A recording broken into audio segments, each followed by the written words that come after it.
जी हाँ दोस्तों, लालू के लाल तेजस्वी का नीतीश को खुला चैलेंज। अकेले छुड़ाए तेजस्वी ने पसीने, 100 दिन में बड़ा खेल। पलटेगी क्या कुर्सी? सम्राट के उड़े होश। बताएंगे दोस्तों आपको पूरी खबर। तेजस्वी यादव ने कैसे उड़ाए सम्राट के होश और 100 दिन में क्या बदल जाएगा बिहार का खेल। आप द राजनीति बिहार का सेगमेंट विशेष देख रहे हैं।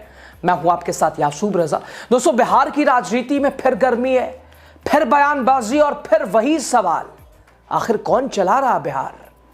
लालू के लाल तेजस्वी ने एक झटके में नीतीश के नेतृत्व पर बड़ा सवाल खड़े कर दिया है। अचेत मुख्यमंत्री, कठपुतली सरकार, भ्रष्ट अधिकारियों के हाथों में सत्ता। दरअसल दोस्तों, तेजस्वी का यह हमला ऐसा है जैसे सरकार चारों खाने चित, कोई जवाब नहीं, कोई काउंटर नहीं। दरअसल दोस्तों, जननायक कर्पूरी ठाकुर की 38वीं पुण्यतिथि का मंच, लेकिन श्रद्धांजलि के बीच सियासी वार। तेजस्वी ने कार्यक्रम के दौरान कहा, राष्ट्रीय जनता दल ऐसी पार्टी है जिसका खौफ बीजेपी और जेडीयू को है। अगर अकेले अकेले चुनाव लड़ना है तो फरिया लीजिए ना, पता चल जाएगा आपकी हैसियत क्या है। ये राष्ट्रीय जनता दल ऐसी पार्टी है जिसका खौफ बीजेपी और जेडीयू को है। अगर अकेले अकेले चुनाव लड़ना है तो फरिया लीजिए, पता चल जाएगा कि आपकी हैसियत लोग क्या बात करते। पहले हम लोग 23% में, 24% में बहुमत के साथ सरकार बनाते थे। आज 40% में आता है हम लोगों को तो भी चूक जा रहा है। यानी हमारा वोट परसेंट और वोट बैंक बढ़ा है, हम लोग बढ़ रहे हैं। आप लोगों को चिंता करने की जरूरत नहीं है, केवल ईमानदारी के साथ, पार्टी के साथ, विचारधारा के साथ, जनता के साथ आप लोगों को खड़े रहने की जरूरत है। ये सरकार जो कठपुतली सरकार है, यह ज्यादा दिन लोग नहीं चलेगा। जितना तानाशाही करना है कर लीजिए, कुछ होने वाला नहीं है। उन्होंने आगे कहा कि यह कठपुतली सरकार ज्यादा दिन तक नहीं चल पाएगी, ये बैसाखी वाली है। तेजस्वी ने कहा, बिहार का दुर्भाग्य है कि आज उसे अचेत और कठपुतली मुख्यमंत्री मिला है। मुख्यमंत्री दबाव में है, बिहार कुर्सी बचाते हैं, बिहार का हाल बेहाल है। स्थिति देखिए ना, नजर डालिए ना बिहार पर। बहुत आए दुनिया में, बहुत हिटलर लोग को देखा लोग, आज कहाँ है पते नहीं। आज जो तानाशाही चल रहा है पूरे देश में, बिहार में, ये भी ज्यादा दिन तक चलने वाला नहीं है। जनता जिस दिन जागेगी उस दिन इस सरकार का पतन तय है। हम लोगों को 1,90,00,000 वोट मिला, ये कोई मामूली संख्या है।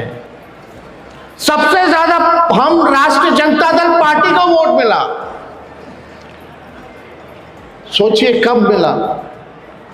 हजारों लाखों करोड़ों रुपया इन लोगों ने बांटा चुनाव में। इलेक्शन कमीशन इसका, मीडिया इनका, पूंजीपति इनका, बिहार सरकार इनका, बिहार के अधिकारी इनके, सारे मंत्री इनके, केंद्र के सरकार उनका, उनके अधिकारी उनके, सारा ईडी, सीबीआई, इनकम टैक्स सब उन लोगों का। 50-50 हेलीकॉप्टर उड़ाना, देश भर का जितना भाजपा शासित सीएम को बुलाना, आरएसएस वालों को, संगठन वालों को बुलाना। कितना इन लोगों ने तंत्र मंत्र, छल कपट, षड्यंत्र, साजिश करके कितना भी लोग किया, लेकिन इन लोगों की हिम्मत नहीं हुई कि भाई लोग अकेले चुनाव लड़ सके। भाजपा वाला लोग जो देश, विश्व की सबसे बड़ी पार्टी बनता है, हिम्मत नहीं हुई। इतना कुछ कर देने के बाद भी अगर हम लोगों को 1,90,00,000 वोट मिला, अकेले हम लोग लग रहे थे पूरी ताकतों से। हम पहले भी कह चुके हैं, लोकतंत्र में लोक हारा है, तंत्र जीती है। इन लोगों ने जनतंत्र को मशीन तंत्र और धनतंत्र बना दिया। दोस्तों, उन्होंने आरोप लगाया कि राज्य का मुख्यमंत्री नहीं बल्कि कुछ चुनिंदा अधिकारी चला रहे हैं बिहार को, नीतीश कुमार चल रहे हैं। यानी सवाल सिर्फ राजनीति का नहीं, सत्ता के वास्तविक नियंत्रण का। तेजस्वी ने एक और तंज कसा, 2 बार धोखा खाना पड़ा, चाचा पलटते रहे, गद्दी बचाते रहे, बिहार अस्त व्यस्त होता रहा, स्वास्थ्य व्यवस्था, शिक्षा, सिंचाई, दवाई, कमाई, पढ़ाई, किसान जब बेहाल, पूरा देश उन्हें पलटू राम के नाम से जानता है। यह हमला सिर्फ राजनीतिक कटाक्ष या गठबंधन राजनीति की अस्थिरता पर गंभीर टिप्पणी। दोस्तों, बिहार की राजनीति पिछले कुछ सालों में कई बार गठबंधन बदल चुकी है। एनडीए से महागठबंधन, फिर वापसी एनडीए में। विपक्ष का आरोप के नीतियों से ज्यादा सत्ता को प्राथमिकता, और बिहार की स्थिति यही वजह है। तेजस्वी का सवाल, अगर भरोसा और स्थिरता नहीं तो फिर विकास कैसा? तेजस्वी ने सरकार से सीधा हिसाब मांगा है। कहा 100 दिन में कितने कारखाने खुले, कितने युवाओं को नौकरी मिली, महिला रोजगार योजना के तहत क्या वाकई में 1.90 लाख रुपए पहुंचे? विपक्ष का आरोप के विकास के नाम पर सिर्फ घोषणाएं, बेरोजगारी दर पर सवाल, निवेश पर सवाल, महिला योजनाओं के क्रियान्वयन पर सवाल। सरकार का दावा प्रक्रिया जारी है, लेकिन विपक्ष पूछ रहा है घोषणा और जमीन पर असर के बीच दूरी क्यों है? तेजस्वी ने बढ़ते अपराध का मुद्दा भी उठाया। कहा बिहार में अपराध और भ्रष्टाचार चरम पे है। क्या कानून व्यवस्था वाकई चिंता का विषय बन चुकी है या अंदाजा नहीं है? विपक्ष का आरोप कि राज्य में प्रशासनिक ढिलाई है, पुलिस और अफसरशाही बेलगाम है। राजद कार्यकर्ताओं को तेजस्वी ने एक तरह से प्रोत्साहित भी किया और यह भी कहा कि आरजेडी के कार्यकर्ताओं को प्रताड़ित किया जा रहा है। उन्होंने चुनाव के दौरान मतदाताओं को डराने के आरोप भी लगाए। हालांकि सरकार इन आरोपों को राजनीतिक बयानबाजी जरूर बताती रही है। सबको जवाब मिलेगा और अच्छे से करारा जवाब मिलेगा।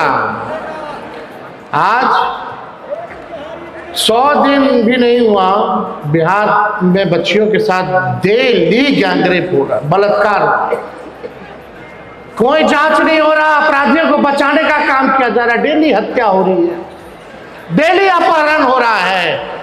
लेकिन हमारे कुछ मीडिया के साथियों में मजाल नहीं है कि जंगल राज लिख करके बता दें। दुष्कर्म कर करके मार दिया जा रहा है, अपराधियों को बचाया जा रहा है, नकली पोस्टमार्टम रिपोर्ट दिया जा रहा है, कहीं कोई कार्रवाई और सुनवाई नहीं हो रही। बेरोजगारी बढ़ी है, गरीबी बढ़ी है, थाना ब्लॉक चले जाइए, भ्रष्टाचार तो इतना बढ़ गया, कोई बताने की जरूरत है भ्रष्टाचार बढ़ा है कि नहीं बढ़ा? तो लड़ना है, जनता की आवाज बननी है, मजबूती के साथ हम लोगों को काम करना है। आप देखिए, कोई कम ना आके, ये राष्ट्रीय जनता दल ऐसी पार्टी है जिसका खौफ बीजेपी और जदयू को है। अगर अकेला अकेला चुनाव लड़ना है तो फरिया लीजिए, पता चल जाएगा कि आपकी हैसियत। हम लोग क्या बात करते, पहले हम लोग 23% में, 24% में बहुमत के साथ सरकार बनाते थे। आज 40% में आता है हम लोगों को तो भी चूक जा रहा है। यानी हमारा वोट परसेंट और वोट बैंक बढ़ा है, हम लोग बढ़ रहे हैं। आप लोगों को चिंता करने की जरूरत नहीं है, केवल ईमानदारी के साथ, पार्टी के साथ, विचारधारा के साथ, जनता के साथ आप लोगों को खड़े रहने की जरूरत है। ये सरकार जो कठपुतली सरकार है, यह ज्यादा दिन ये लोग नहीं चलेगा। तेजस्वी यादव ने न सिर्फ राज्य सरकार बल्कि व्यापक राजनीतिक माहौल पर भी सवाल उठाया है। कहा संविधान खतरे में है, आरक्षण खत्म करने की कोशिश हो रही है, संवैधानिक संस्थाओं को कमजोर किया जा रहा है।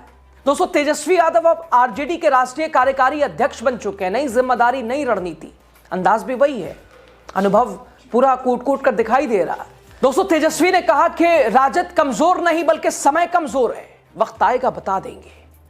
और बताया कि गिरते हैं शहसवार हितु, मैदान जंग में तिफल क्या गिरे जो घुटनों के बल चले। उन्होंने कार्यकर्ताओं को एकजुट रहने की अपील की है, साफ संकेत दिया है कि समीकरणों को 2026 के राजनीतिक उसे जमीन पर कैसे उतारने की तैयारी है, कैसे मुकाबला करना है, आगामी क्या कुछ रणनीति, सब कुछ तेजस्वी ने साझा किया। तेजस्वी यादव ने, उनका हमला तीखा था, शब्द कठोर थे। सवाल वही कि रोजगार, कानून व्यवस्था, नेतृत्व की स्थिरता, बिहार में सरकार पूरी तरह नियंत्रण में है या विपक्ष के आरोप दमदार हैं। दोस्तों, लोकतंत्र में सबसे बड़ी ताकत जनता होती है। फिलहाल बिहार की जनता ठगी हुई महसूस कर रही है। 20 साल से रोजगार, शिक्षा, रोटी, कपड़ा, मकान, पलायन, क्या हाल है बिहार का।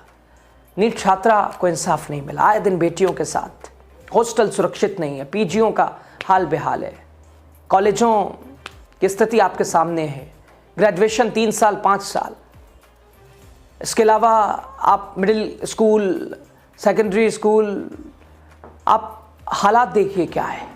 पलायन, चीनी मिल खुलेगी, कारखाने लगेंगे, उद्योग बढ़ेगा, किसी को बाहर जाने, बदला क्या, दिया क्या सुशासन बाबू ने? तेजस्वी कह रहे बस धोखा मिला है, वक्त जवाब देगा। आपकी राय बताइएगा आप जरूर।